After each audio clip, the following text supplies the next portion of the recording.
Once upon a time, in Asgard, the realm of the Aesir gods, the cunning god Loki had three monstrous children. Jormungr, the Midgard serpent, Hel, the queen of the underworld, and the giant wolf Fenrir. Of these children, the most dangerous was Fenrir, an untamable wolf whose size and strength grew with each passing day. The gods feared that he would bring disaster to all realms in the future. Odin, in particular, knew from prophecies that Fenrir would devour him at Ragnarok, and this greatly troubled him. The gods gathered and devised a plan to control Fenrir. First, they tried to shackle him. They made a thick chain called loading and approached the wolf as if playing a game to get him accustomed to it.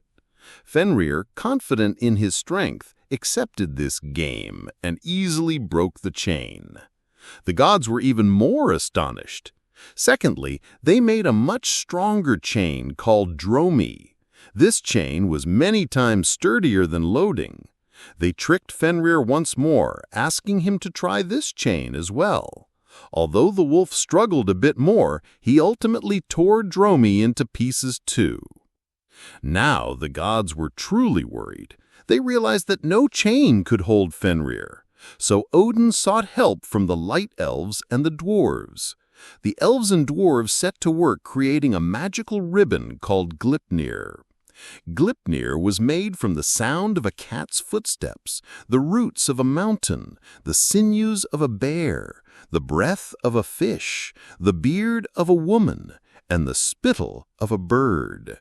It was incredibly thin and soft, looking like a silk ribbon, but it was far stronger than any chain. The gods took Gleipnir to Lyngvi Island, where Fenrir lived. When the wolf saw the ribbon, he became suspicious. "How can such a thin thing hold me?" he asked. The gods told him, "If you cannot break this ribbon, we will acknowledge the limit of your strength and set you free." But Fenrir did not trust their words.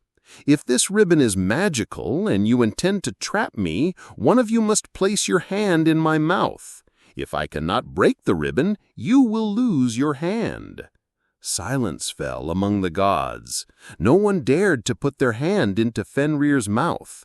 At that moment, the brave god of war, Tyr, stepped forward. Calmly, he placed his hand into Fenrir's open maw. Fenrir was bound with Gleipnir. No matter how thin the ribbon, its magical power held Fenrir tightly. The wolf struggled as much as he could, but he could not break the ribbon. When he realized the ribbon's power, he roared in fury and bit off Tyr's hand. Tyr cried out in pain, but a look of relief spread across the gods' faces because Fenrir was bound. Fenrir was tied to a rock, and a sword was thrust into his mouth to keep his jaws open, so his terrible howls would not be heard. The saliva from his howls formed a mighty river called Van. Fenrir would remain chained like this until Ragnarok, when he would finally break free and bring about the end of the gods. But thanks to Tyr's sacrifice, this great threat was controlled, at least for a time.